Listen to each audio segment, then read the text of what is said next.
Carta a los Gálatas.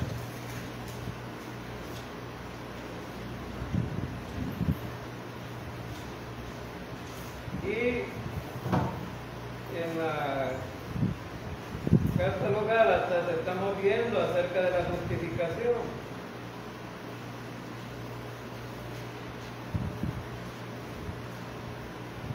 La justificación surgió, la explicación surgió a partir de un desacuerdo que tuvo Pedro con el apóstol Pablo. Con el apóstol Pablo. Debido a que Pedro comía chicharrones de cuche, ¿no? Comía camarones y sopa de marisco, cuando no estaban los judíos, con los hermanitos de ahí de Galacia, ¿no? Pero cuando llegaron los judaizantes de parte de Jerusalén, ellos, Pedro les tuvo miedo y se retraía y ya no se juntaba con los gentiles. Entonces la hipocresía del apóstol Pedro no le gustó al apóstol Pablo y te voy a sacar del error, Pedro. Y empezaron a tener una conversación. Y Pedro, pues, imagínense ustedes quién era Pedro. Era uno de los 12 apóstoles. Pero, y Pablo era un apóstol también, pero que surgió después. Pero en el versículo 15 del capítulo 2, Pablo le dice a Pedro: nosotros judíos de nacimiento, no pecadores de entre los gentiles. Nosotros somos judíos, Pedro, y no somos pecadores de entre los gentiles. Pero quiero decirte una cosa: nosotros, igual que los gentiles, somos justificados por la fe en Cristo, aparte de las obras de la ley, porque por las obras de la ley nadie será justificado. Entonces ahí la reprensión para Pedro, ¿no? De igual manera, Dios nos ha tratado igual, Pedro. No tenemos que hacer acepción de personas. Tenemos que vernos como hermanos en Cristo. Ahora, entonces, y después de eso, le explica acerca del problema. Pablo le dice el problema de la ley y le presenta el problema de la ley.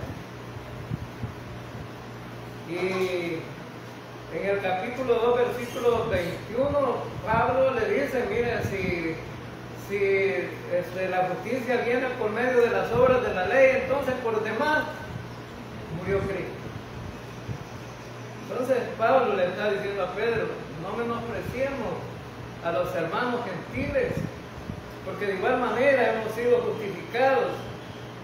En el capítulo 3, bueno, entonces Pablo le explica acerca del pacto que tuvo Abraham con Dios y cómo realmente fue justificado Abraham antes de la ley. Me encanta cómo Pablo va escribiendo esto, porque lleva cronológicamente ordenado la explicación que se está dando a Pedro. Y él dice: Abraham antes de la ley fue justificado por medio de la fe en Cristo Jesús, sin las obras de la ley, porque no había ley. Era la dispensación de la promesa. Hermanos, yo no sé si ustedes se acuerdan que ya enseñamos que hay 7 dispensaciones. Está la dispensación de la inocencia en el jardín del Edén con Adán, la dispensación de la conciencia en el jardín del Edén con Adán, la dispensación del gobierno humano en el tiempo de Noé, y luego viene viene la dispensación de la ley. Pero en el tiempo de Noé y de Abraham está el gobierno, con Abraham surge la dispensación de la promesa, y después la dispensación de la ley. Entonces Abraham estaba en la dispensación de la promesa, y en la dispensación de la promesa se salvó Abraham. No había ley todavía, y se salvó por la fe solamente en Cristo. No solamente porque todavía Cristo no había aparecido, ¿no? Pero estaba la promesa y ellos apuntaban siempre al sacrificio de Cristo. ¿Y cómo lo veían ellos? A través del sacrificio de un corderito. Ahora, entonces después del pacto que hizo Abraham con Dios, quien ratificó ese pacto fue Dios, fue quien lo firmó. Ahora tenemos un documento que firman dos personas, ya es su pacto, ¿verdad? Es un contrato. Pero en el tiempo de Abraham, Dios le dijo: vas a partir unos animales, los vas a hacer pedazos, y allí vamos a firmar el pacto. Y ese pacto era muy importante, y muy importante que lo comprendamos nosotros también. ¿Por qué? Porque Abraham partió los animales, los puso en una zanja para que allí iba a llegar Dios, y él iba a estar ahí para firmarlo. Pero Abraham no lo firmó, quien lo firmó fue solamente Dios. ¿Y qué significaba ese contrato ahí? Igual que le pasaron lo que le pasó a estos animales, que fueron partidos en pedazos y murieron. De esa manera, el que no cumpla le pasa igual. Eso significaba el pacto ahí. Entonces Dios estaba diciendo: si yo no cumplo la promesa, que me pasa igual a los animales. Pero cumplió la promesa a Dios, hermano. Sí. ¿Y por qué la cumplió? Porque Dios no es hombre para que mienta, ni hijo de hombre para que se arrepienta. Él no puede mentir ni engañar a nadie. Y después de esto, Él explicó en el capítulo 3 cuál es el propósito de la ley. Pablo le explica a Pedro cuál es el propósito de la ley. Y el propósito de la ley es simplemente enseñarnos que somos pecadores. El domingo pasado le enseñaba el hermano Aníbal que el propósito pues es mostrarnos que somos pecadores. Como un tutor, como un maestro, nos dice qué es lo que debemos de hacer y qué es lo que no debemos de hacer. Pero no cambia las cosas, solamente nos dice. Igual que el médico le dice: tenés un cáncer, pero el médico no cura el cáncer. Solamente solo puede prescribir y decir qué hacer, pero no puede sanar el cáncer médico, solo lo descubre. Entonces, estaba diciendo el apóstol Pablo a Pedro, ¿para qué servía la ley? Y después de esto, Pablo explica que además de esto, el creyente debe de saber realmente que no hay otra manera de salvarse, solamente a través de la fe en Cristo Jesús. Hoy día necesitamos, y en el tiempo que Pablo está explicando esto a Pedro, versículo 26, lo vimos: pues todos sois hijos de Dios por la fe en Cristo Jesús. Entonces, después de que explicó qué era él, para qué servía la ley, le dijo: ahora, ¿cómo somos hijos de Dios? Y no hay otra manera de salvarse. Pero el ser humano está tan tentado a hacer cosas que no le competen. Quieren ayudar a Dios a salvar, hermanos. Una pregunta importante para todos: ¿nos salvamos nosotros o nos salvaron?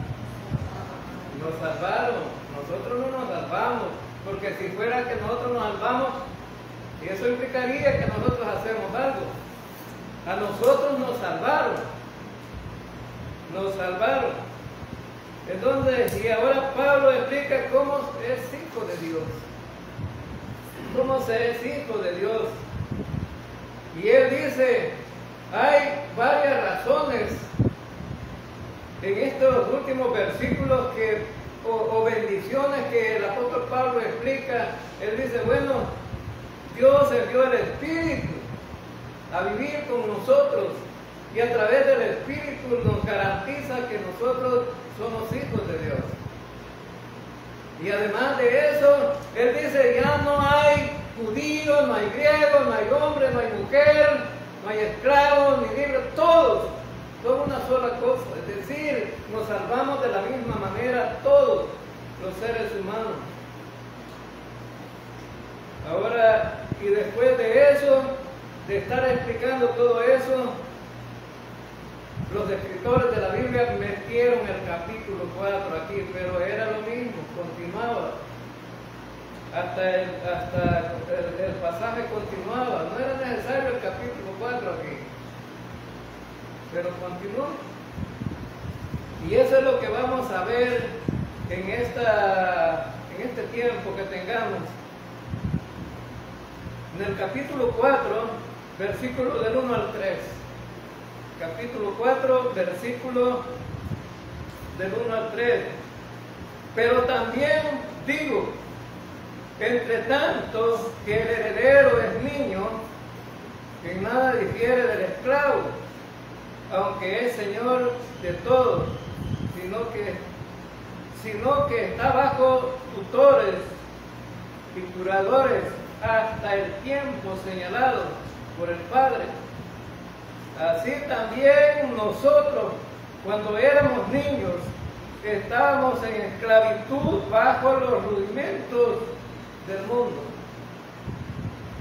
Entonces vemos aquí en estos versículos, en estos 3 versículos, da el apóstol Pablo una explicación. Además de haber explicado las bendiciones ya que tenemos como hijos de Dios, él sigue diciendo, explicando nuevamente acerca de la justificación y cómo llegar a ser hijo de Dios. Y está poniendo un ejemplo de la vida real de los romanos. Es decir, la cultura romana va a servir como ejemplo para esta explicación. Entonces, dice en el versículo 1, el hijo, pero también digo, entre tanto que el heredero es niño, en nada difiere del esclavo. Cuando está hablando del heredero, está hablando de un hijo, de alguien. Está niño, está pequeño, es heredero, pero no tiene nada. Está en la misma condición del esclavo. Es decir, la promesa de heredarle está, pero está en la condición del esclavo que no tiene nada. El esclavo lo que va a hacer es que en la cultura romana el esclavo cuidaba, ya lo explicó un tanto el hermano Aníbal, el esclavo cuidaba al niño, se lo entregaban, era un tutor, un maestro, un pedagogo, para enseñarle al niño cómo iba a ser su conducta. Lo llevaba a la escuela, le daba los alimentos y le mostraba el carácter de vida que debía de tener. Y ese es el ejemplo que va a tomar para hacer una comparación con la vida espiritual de un ser humano, de una persona. Entonces, el niño y el esclavo estaban en la misma condición, aunque el niño era heredero, pero no tenía nada. Sí, el padre en cierto tiempo lo llamaba y decía que ya estaba el tiempo para hacerlo heredero, era heredero, y si el padre nunca lo llamaba, no era heredero, nunca. Entonces, ese ejemplo de la herencia, ahora lo va a poner el apóstol Pablo para nosotros, como también Dios nos muestra a través de su palabra de que nosotros, igual que el esclavo, no teníamos nada delante de Dios.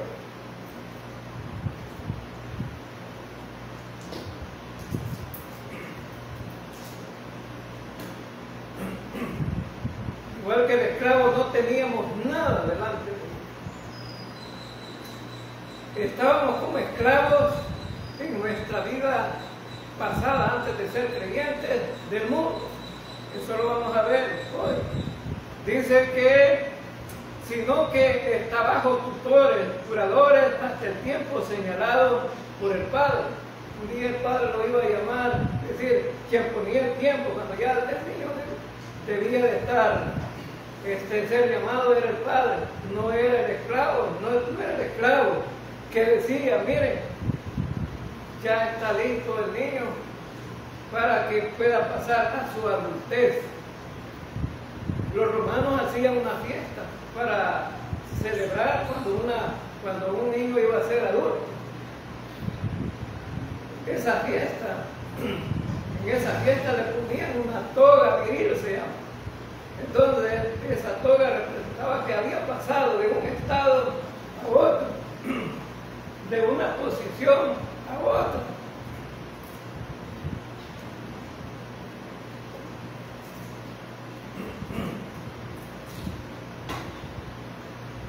Entonces, de esa posición a otra, la condición nuestra como creyentes, estábamos en una posición en que no teníamos nada delante de Dios. En Efesios estudiamos que nosotros estábamos muertos en delitos y pecados, alejados de Dios. Nuestra posición era en Adán. Y esa posición en Adán nos decía que estábamos listos, pero ¿para qué? ¿Para ir a dónde? Al infierno. No teníamos nada delante de Dios. Ahora, entonces, nosotros éramos como niños también. Para tener una herencia delante de Dios, necesitábamos también ser adoptados espiritualmente, ¿no? El niño romano físicamente iba a ser adoptado y iba a tener los bienes materiales que el padre le iba a dar, proporcionar.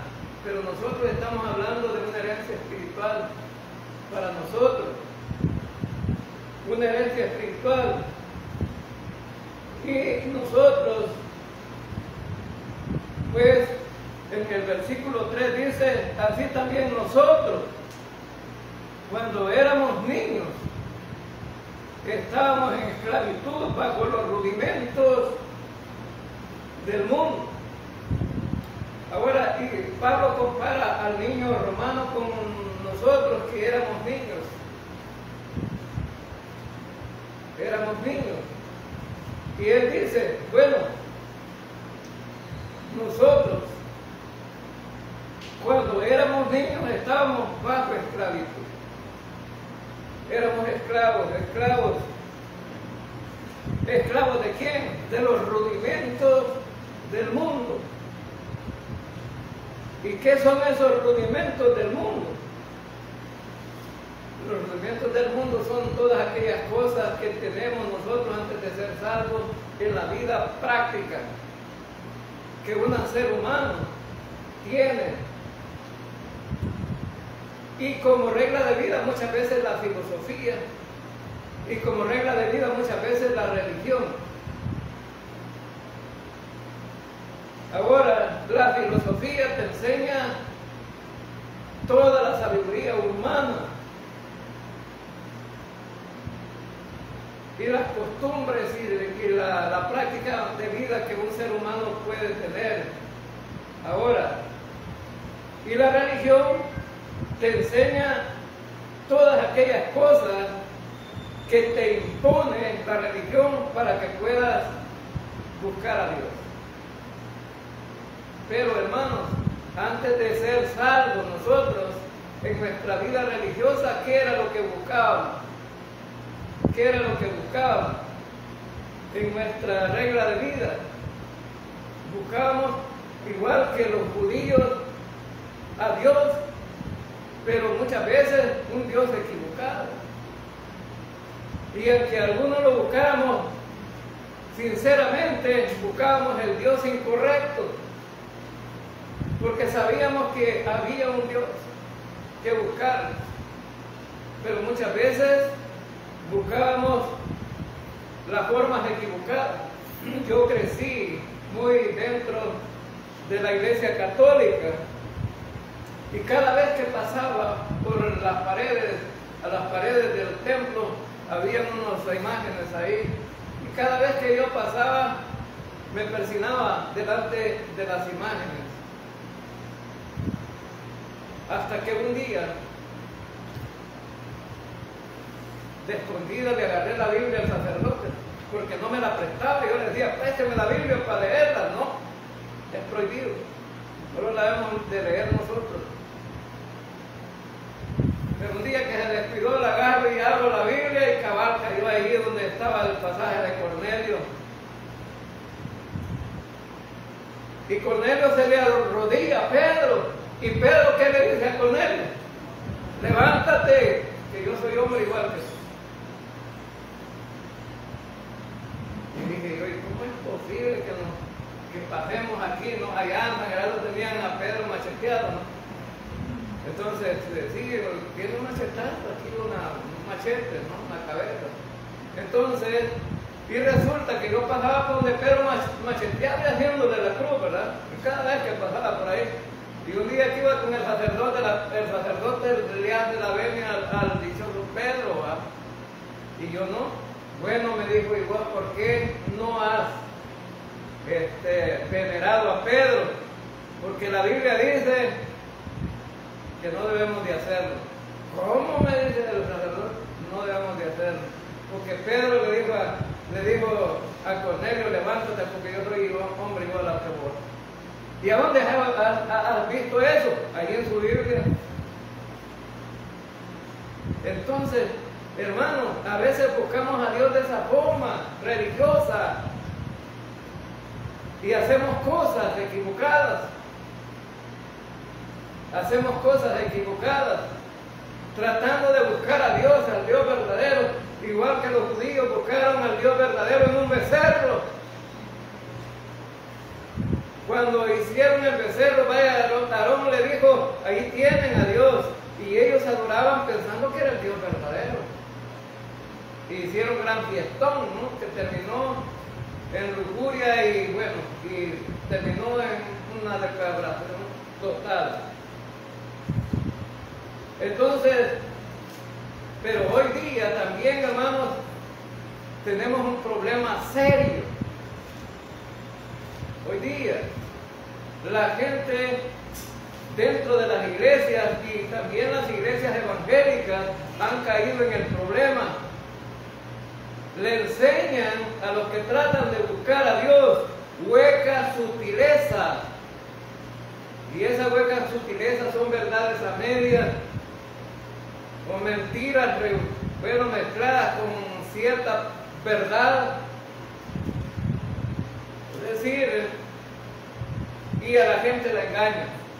Hoy tenemos ese tiempo donde la gente está siendo engañada por sectas religiosas o por hombres malvados que buscan su propia conveniencia y no quieren enseñar la verdad.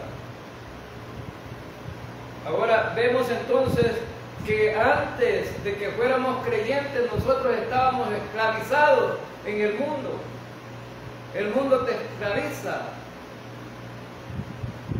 Pero ¿sabe qué?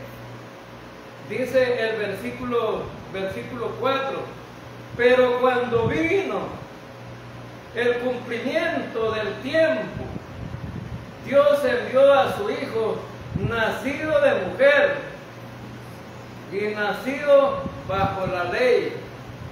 Este versículo tiene algunas cosas que son muy interesantes, ¿no? Pero cuando vino el cumplimiento del tiempo. Ahora, ¿cuál cumplimiento del tiempo, hermano? El cumplimiento del tiempo que Dios había establecido, así como el Padre establecía a qué momento su Hijo iba a pasar a la adultez. Ahora Dios dijo, ahora es el tiempo. Ahora es el tiempo de enviar a mi Hijo para que, pues, el mundo cambie de orientación a la que va en perdición, listo para el infierno. Y vemos aquí entonces que el cumplimiento del tiempo fue precisamente en el momento que Dios envió al ángel Gabriel a anunciar a María que iba a nacer un Salvador. Se cumplió allí el establecimiento de que un niño iba a nacer y que iba a ser el Salvador del mundo. Ahora, entonces, esto lo hizo cuando el mundo necesitaba ser rescatado del problema del pecado. Se fijan, hermanos, que Dios ha actuado siempre en momentos donde ya Dios rebalsa de la paciencia y esperar para que la gente cambie. Cuando en el tiempo de Noé, dice que las intenciones del hombre solamente eran hacer lo malo. ¿Y qué hizo Dios con la gente de ese tiempo? Les envió un diluvio. Y dijo Dios, yo estoy convencido de que esta gente no merece vivir. Y vamos a quitarla y vamos a empezar una nueva generación con la familia de Noé. En ese momento era el preciso momento de quitar de la raíz la maldad del mundo. Y Dios envió el diluvio. Entonces, en este tiempo, cuando Jesús iba a nacer, el tiempo preciso que el mundo necesitaba también ser rescatado. Y vamos a llegar en el futuro, en el tiempo preciso que este mundo necesita ser rescatado también. Entonces, en el cumplimiento del tiempo, ¿a quién envió Dios? A su Hijo. Envió a su Hijo. Ahora, entonces, Cristo vino nacido de mujer y nacido bajo la ley. Es importante entender esto, hermano, porque como cualquier ser humano nació Jesús. Nació de la Virgen María, que la iglesia tradicional dice que sigue siendo virgen, pero no es posible, ¿no? ¿Cómo nació Jesús, hermano? Igual como nacimos nosotros. ¿A dónde creció Jesús? En el vientre de una mujer. ¿Cómo nació Jesús? De la misma manera que nace todo ser humano. Porque Jesús vino de carne y hueso. Era 100% Dios, pero 100% hombre también. Entonces, Jesús vino y nació de una mujer y nos habla precisamente de la humanidad de Jesús. Ahora, Cristo es esa simiente de la profecía del Génesis capítulo 3, versículo 15. ¿Acuerdan ustedes de esa profecía? A partir desde el cielo empezó una lucha tremenda entre Satanás y Dios. En el jardín del Edén, Satanás engañó a la mujer y al hombre, pero Dios les dio una profecía ahí. Y dice en Génesis 3:15, y pondré enemistad entre tú y la mujer, y entre tu simiente y la simiente suya. Esta te herirá en la cabeza y tú le herirás en el calcañar. Entonces, al cumplimiento del tiempo de esto venía Jesús, de esta profecía. Iba a haber una lucha constante, ¿no?, en el ministerio de Jesús. Y aparentemente en la cruz Satanás estaba venciendo a Jesús, pero era Jesús que estaba venciendo a Satanás. Entonces, allí en ese momento del nacimiento de Jesús era para que se cumpliera lo que ya Dios había establecido allá en el jardín del Edén. Y también, entonces, era descendiente como para mostrar la humanidad de Jesús, era descendiente del rey David. Descendiente del rey David. Y en Romanos 1:3 dice acerca de su Hijo nuestro Señor Jesucristo, que era del linaje de David según la carne. También Jesús participó de nuestra naturaleza. ¿Por qué estoy explicando eso? Porque muchos dicen que no fue Jesús. Hay unas iglesias que dicen que no, iglesias evangélicas que dicen que en la cruz no murió Jesús. Y que Jesús, en el tiempo de Juan, había unos ascetistas que decían que en el momento de la muerte de Cristo en la cruz no murió Jesús, sino que otra persona. Y Jesús se salió de ese cuerpo. Y quien realmente murió fue otra persona, pero no murió Jesús. Porque ellos creían que Jesús no podía tomar cuerpo humano. Pero en Hebreos, capítulo 2, versículo 14 al 16, dice: así que por cuanto los hijos participaron de carne y sangre, Él también participó de lo mismo. ¿De qué participó Jesús? De carne y sangre, tenía cuerpo físico, igual que nosotros, para destruir por medio de la muerte al que tenía el imperio de la muerte. Este es el diablo. Ahora, hermanos, si no hubiera tenido cuerpo físico igual al nuestro Jesús, no hubiera podido morir.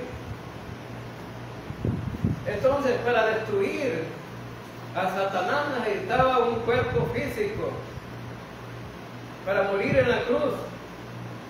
Ahora, entonces, y librar a todos los que por el temor de la muerte estaban durante toda la vida sujetos a servidumbre. Estamos sujetos a la servidumbre de Satanás, de la carne, y la servidumbre de la ley, la servidumbre de la vieja naturaleza, la servidumbre del mundo. Porque ciertamente no socorrió a los ángeles, sino que socorrió a los descendientes de Abraham. Entonces vemos, hermanos, que necesitaba un cuerpo físico y por eso nació de una mujer. Ahora, también Jesús nació bajo la ley.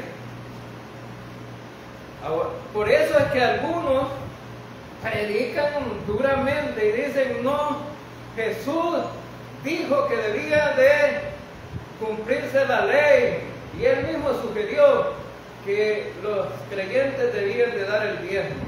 Porque recuerden que ahora, en este tiempo, por las nuevas, por las motivaciones de la prosperidad económica, material, la gente siempre anda pensando, los predicadores, en el diezmo. ¿Por qué Jesús dijo que había que diezmar el comino, el eneldo, la menta y todo eso?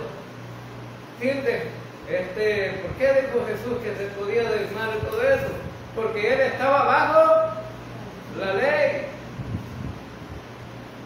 Estaba bajo la ley. Dice Jesús: hagan todo eso sin dejar de hacer lo otro.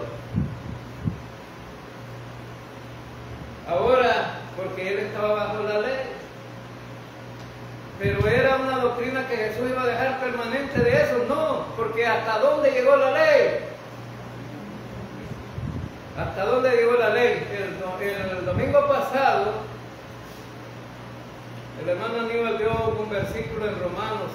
¿Cuál fue el versículo del fin de la ley? Vamos a ver. ¿Hasta dónde llegó el fin de la ley? ¿Se acuerdan?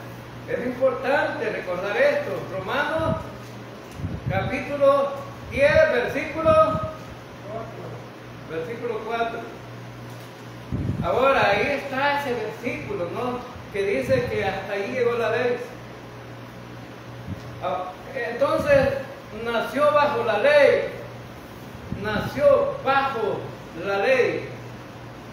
Para cumplir la ley. Jesús cumplió la ley.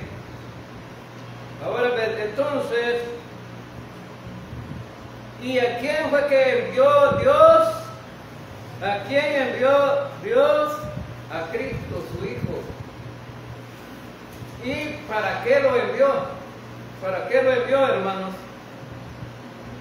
Dice el versículo 5, para que redimiese a los que estaban bajo la ley, a fin de que recibiésemos la adopción de hijos.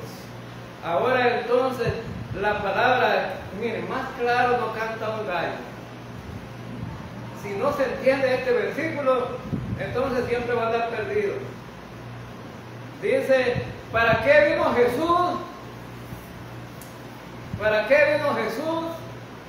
Para redimir al que estaba bajo la ley. ¿Debemos de vivir bajo la ley? No, para eso no fue que vino Jesús, a quitarnos de la ley, pues. Y si no se entiende eso, lo que predican acerca de que hay que cumplir la ley, y de eso no fue que nos redimió, pues. Y la palabra redimir, significa comprarnos de la esclavitud de la ley, y sacarnos del mercado de la esclavitud. Esta es otra figura que se manejaba en el tiempo que Pablo escribió esto, los romanos.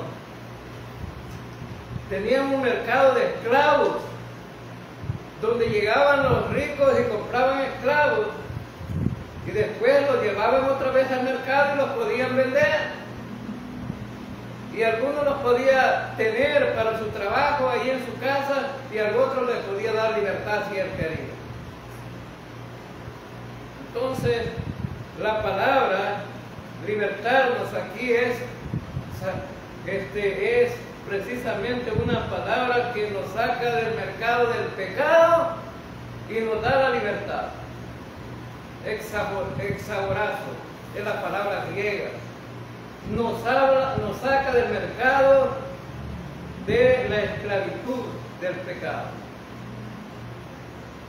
Entonces, significa que la intención entonces de Dios era librar al pecador del problema del pecado, para justificarnos, presentarnos delante de Dios ahora libre de culpa, sin problema, delante de Dios. El apóstol Pedro, cuando escribió su primera carta, él escribió 2 versículos muy importantes aquí, refiriéndose a esto. ¿Cómo es que nos salvamos? Dicen algunos, guardando la ley. ¿Cómo es que nos salvamos? Otros dicen, creyendo en Jesucristo y bautizándonos. ¿Y por qué el bautismo no salva, hermanos? Porque es una obra. Algunos enfatizan esto, el que no se bautiza no es salvo.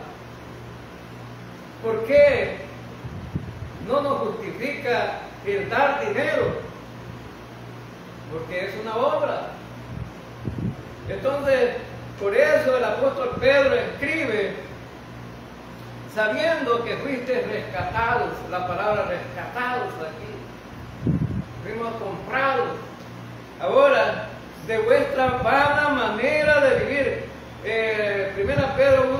18 al 20 dice: sabiendo que fuiste rescatados de vuestra vana manera de vivir, lo cual recibiste de vuestros padres, no con cosas corruptibles como oro, plata, sino con la sangre preciosa de Cristo, como de un cordero sin mancha y sin contaminación, ya destinado desde antes de la fundación del mundo, pero manifestado en los postreros tiempos por amor de vosotros.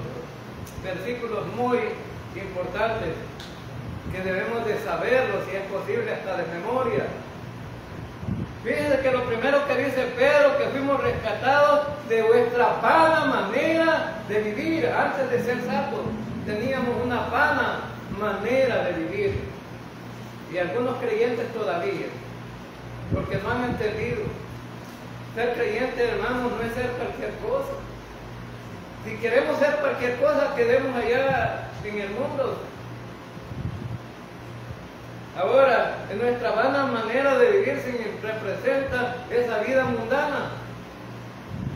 Allá en el mundo,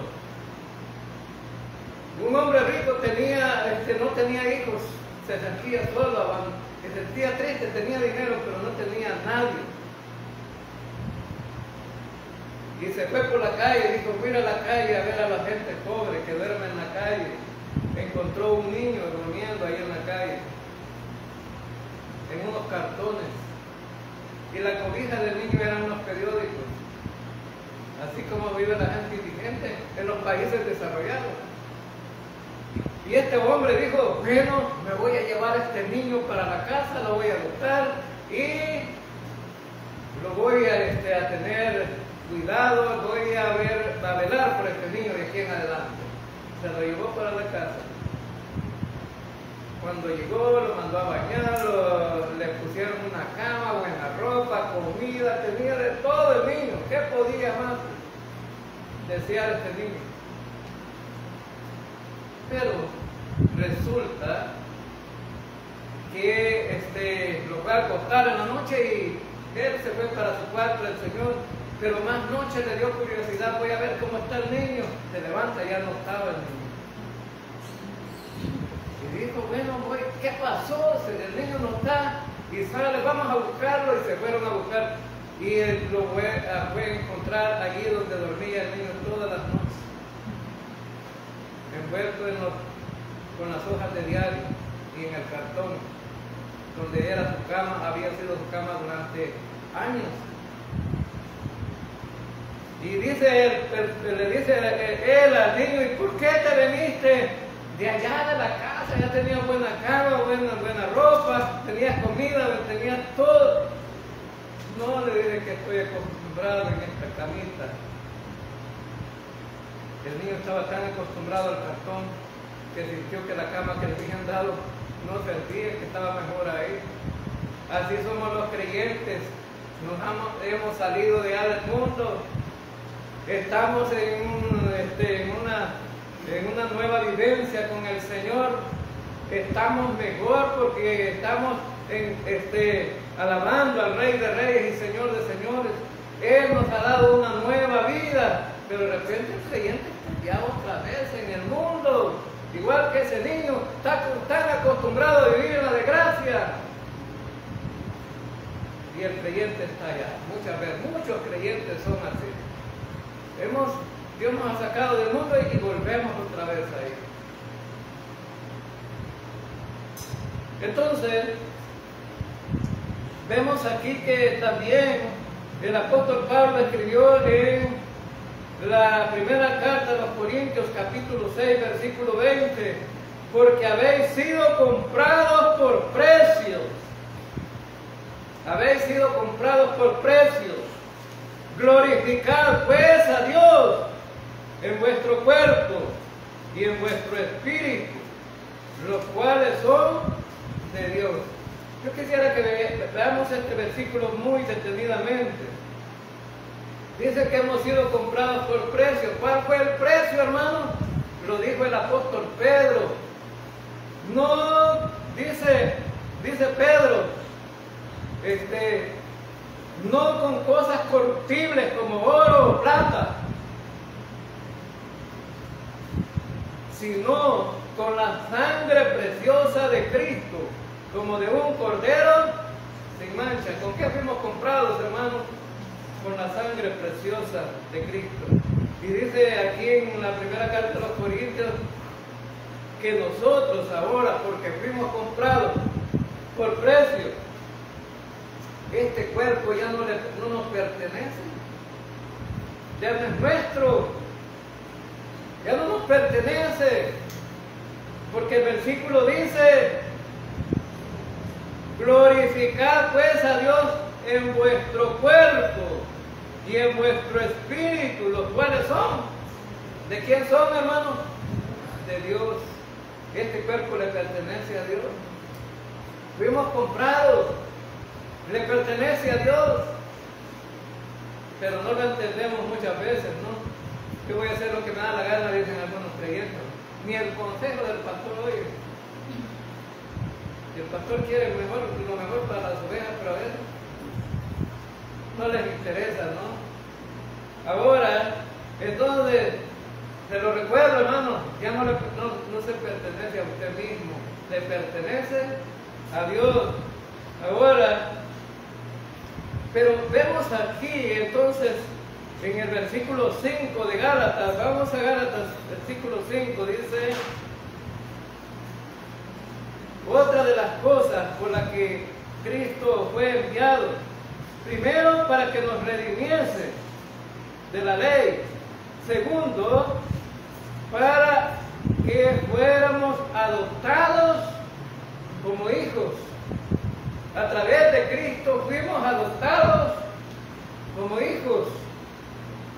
Ahora, entonces, fuimos redimidos de la ley, pero ahora fuimos adoptados y recibidos con agrado por nuestro Señor. El niño, antes de ser adoptado, el niño romano, antes de ser adoptado, el padre veía su conducta, veía si este niño calificaba para que fuera su hijo. Y cuando lo recibía, hacía una gran fiesta. Una gran fiesta. Le ponían una toga viril que era una toga ya de como hijos. ¿Recuerdan ustedes la historia del hijo pródigo? Le pusieron una túnica de rey. Le dieron el anillo del rey. El anillo del rey significaba el sello de rey. Entonces, aquí dice que fuimos adoptados como hijos. El niño romano era aceptado, le ponían una toga y le hacían una gran fiesta, y ahora era un adulto que merecía respeto de todos. Ahora Dios también de la misma manera nos recibe con agrado como hijos, hermanos, de primera categoría. ¿No le gusta eso, hermano? ¿Que usted es un hijo de primera categoría? Sí, un hijo de Dios de primera categoría. Porque aquí todos somos iguales, ya no hay judío, ni griego, ni gentil, ni hombre, ni mujer. Todos fuimos recibidos como hijos de la misma manera. ¿Y cómo lo hizo? Vemos en Efesios capítulo 1, versículo 4 al 6. Dice: según nos escogió en Él antes de la fundación del mundo, para que fuésemos santos y sin mancha delante de Él, en amor, habiéndonos predestinado para ser adoptados hijos suyos por medio de Jesucristo, según el puro afecto de su voluntad, para alabanza de la gloria de su gracia, con la cual nos hizo aceptos en Él, amado. Dice que en estos versículos hay muchas cosas muy interesantes. ¿Cuándo nos escogió Dios, hermano?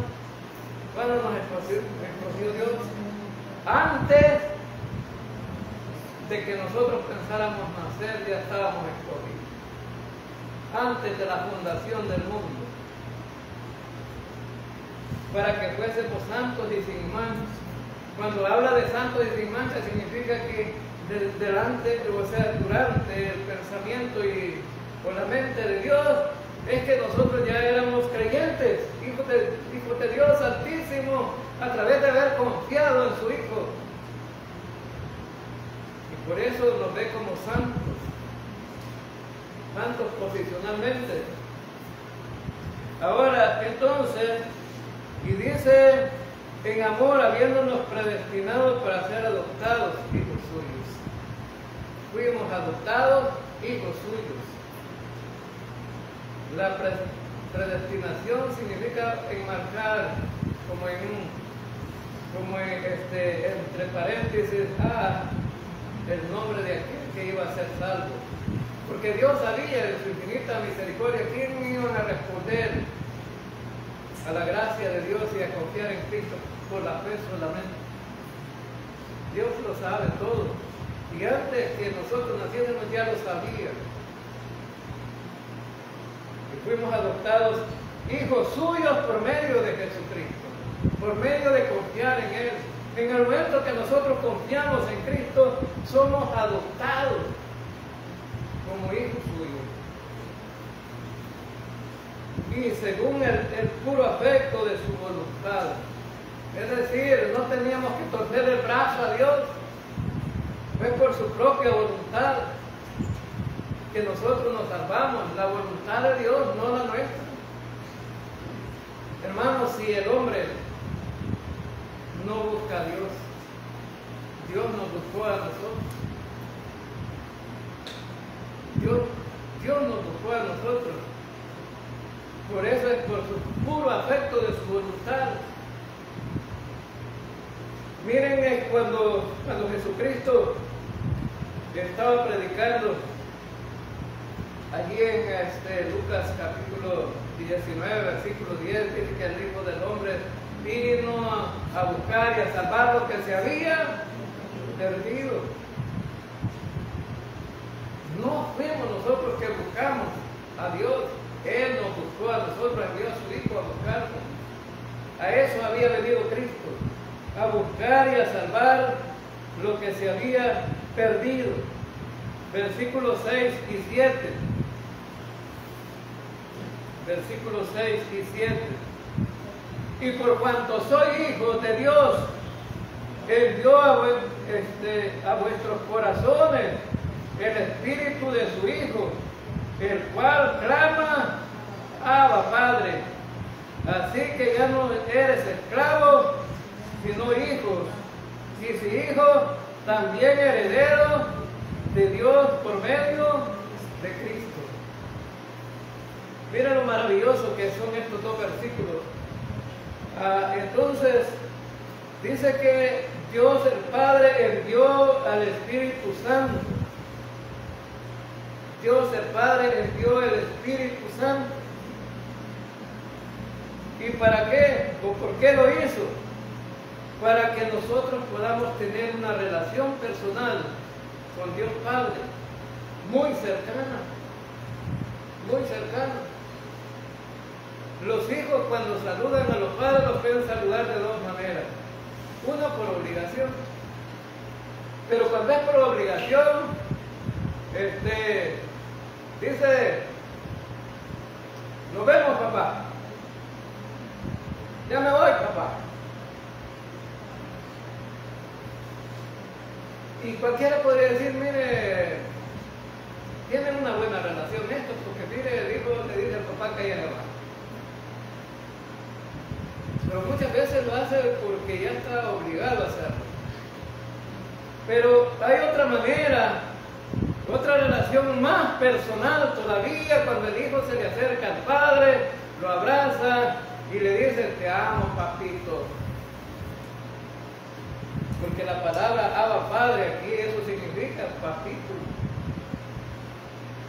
Cuando el hijo se le acerca al padre, hay hijos que le tienen miedo al papá, nunca se le acerca. Y hay hijos que le dicen a la mamá, mamá, dile a mi papá esto, que a mí no me da no sé qué. Es que cuando yo le platico, estoy enojado, me da. Hay muchos padres que así somos, de veras.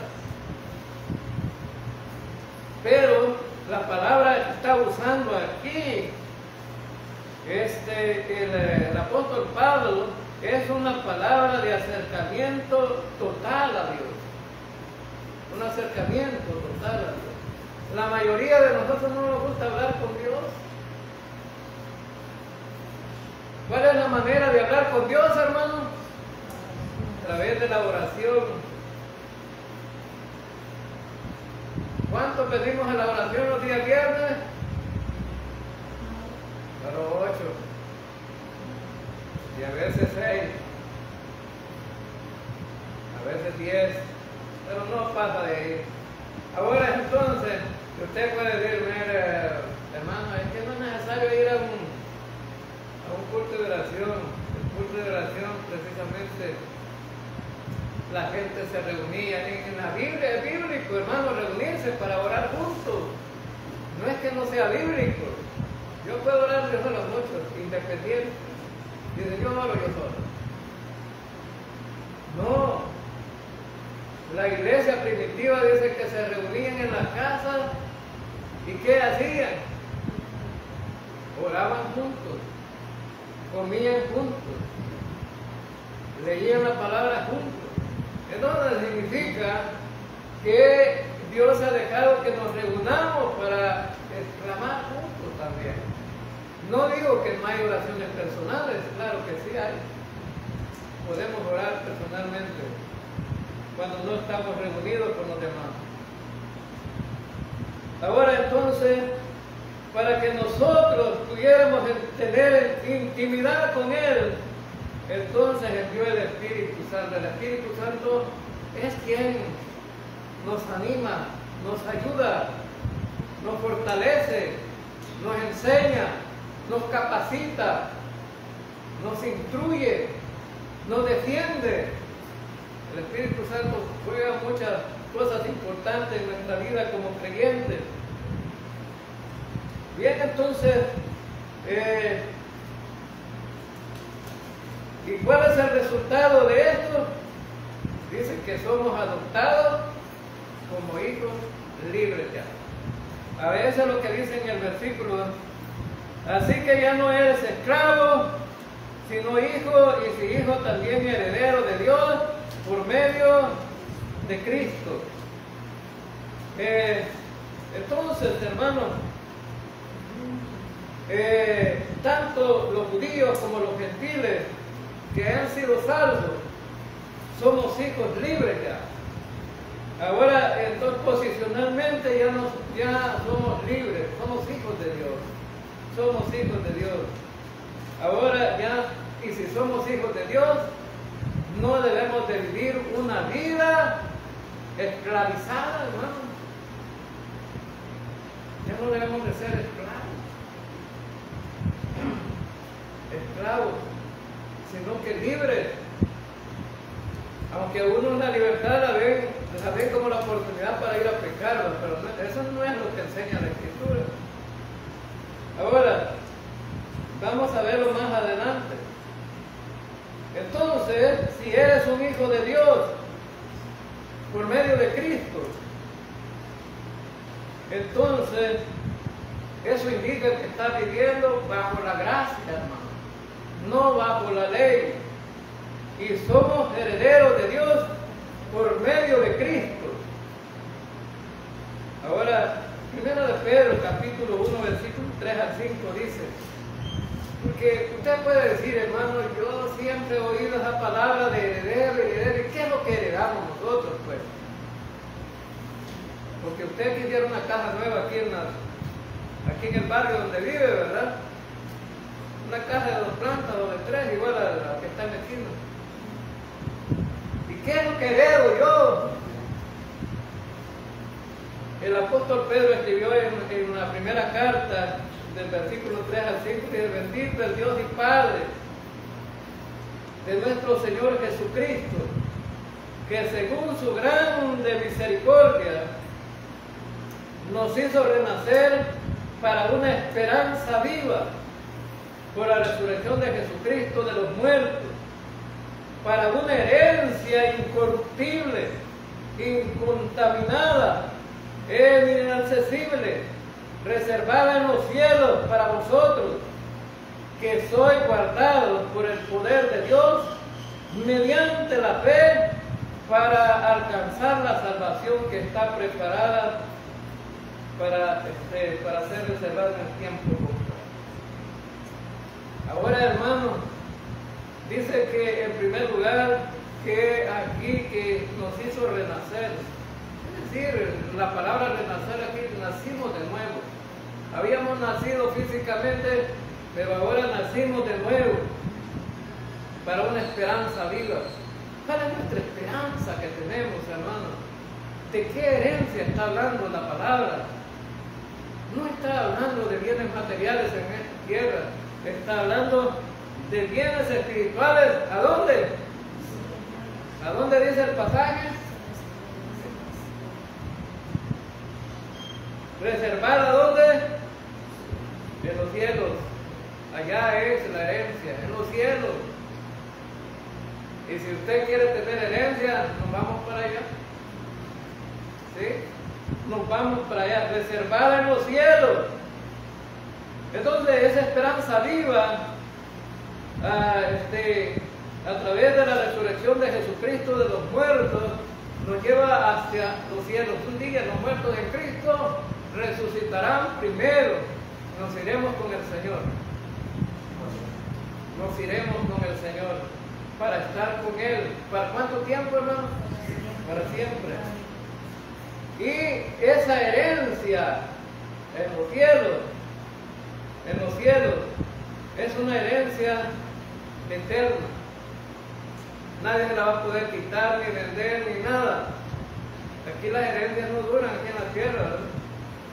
Me estaba contando un amigo ayer que él le regaló una casa a la hija. Y dice que la hija le dijo al hermano: te doy la caja por un lote que tenía el hijo, ¿verdad? Te doy la caja por el lote. Miren qué cambio, ¿verdad? Una casa completa por un lote, hermano, donde no hay casa. Y era la herencia del papá.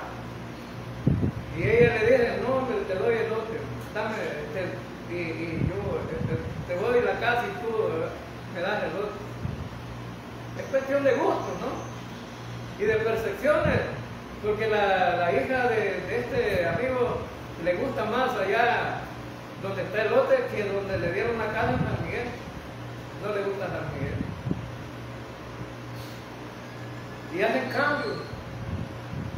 Y hay hijos que a solo quedar la herencia la venden y le quedan sin nada. Entonces, pero la herencia que vamos a recibir del Señor dice que es incorruptible.